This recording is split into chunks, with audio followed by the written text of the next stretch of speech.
Since the invention of the printing press, there's been a battle to control disseminated information.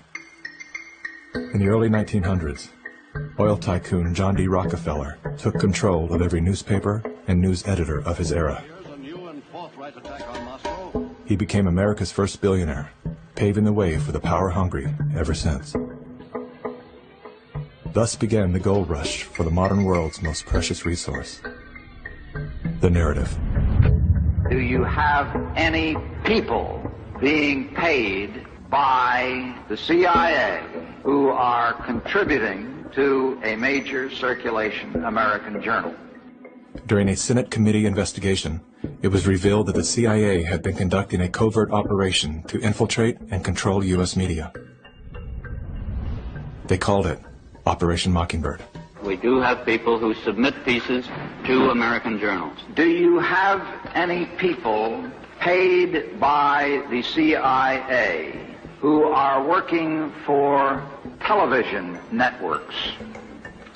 This, I think, gets into the kind of details, Mr. Chairman, that I'd like to get into in executive session. Over 3,000 CIA contracted and trained operatives were placed in key positions within top media outlets. Posing as editors and journalists, these well-paid actors never dared to question the effect of their lives on the world beyond their cozy studio. How often does the CIA manipulate the media in this way? It goes beyond your wildest imagination.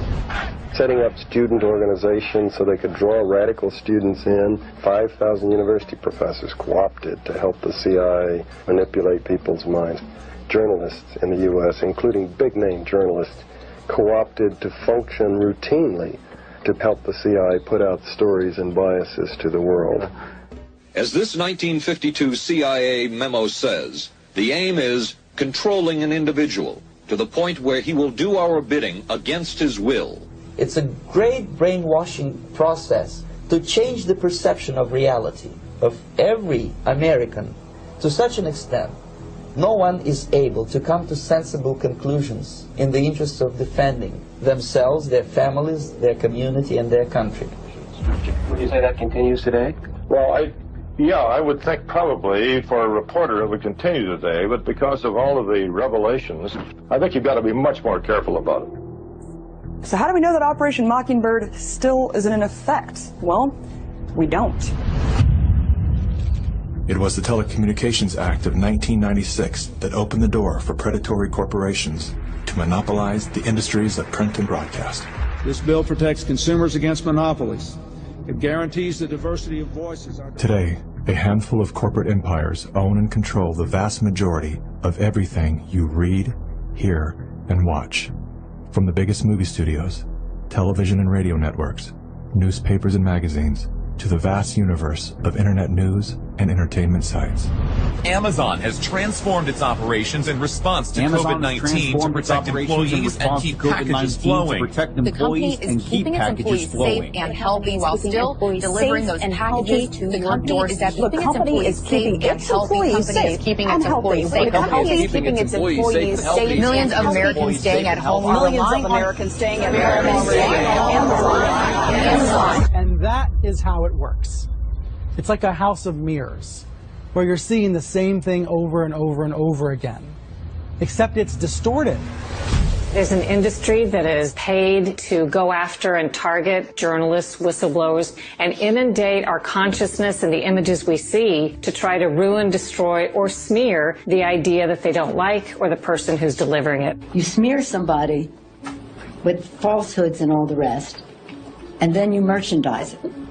And then you write it, and they'll say, see, it's reported in the press, so they have that validation that the press reported the smear, and then it's called the wrap-up smear. Now I'm going to merchandise the press's report on the smear that we made. And it's a tactic.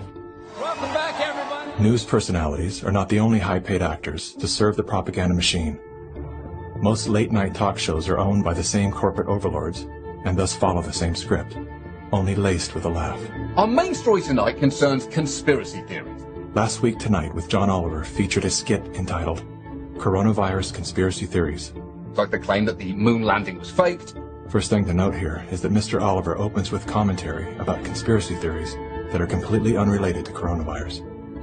This is a standard tactic used by propagandists to set a tone so that anything that follows will be seen through the lens of absurdity. Plandemic, a pseudo-documentary filled with a hodgepodge of conspiracy theories. Mr. Oliver then does his best to debunk Dr. Judy's claim that she was arrested but never charged with a crime. She was absolutely criminally charged. This was not an oversight, but a blatant lie. Prior to the taping of this episode, Mr. Oliver had the official arrest documents that clearly prove that Dr. Judy was never charged with a crime. Mr. Oliver then attempts to debunk the idea that a beach, aka nature, holds any value in boosting our body's natural immune system. Instead of challenging the point with science, he kills it with a smear. Everything that you just said is insane. Television is not the truth. We deal in illusions, man. None of it is true. But you people sit there day after day, night after night, all ages, colors, creeds. We're all you know. You're beginning to believe the illusions we're spinning here. You're beginning to think that the tube is reality and that your own lives are unreal. This is mass madness, you maniacs. In God's name, you people are the real thing. We are the illusion. So turn off your television sets. Turn them off now. Turn them off right now. Turn them off and leave them off. Turn them off right in the middle of the sentence I'm speaking to you now. Turn them off.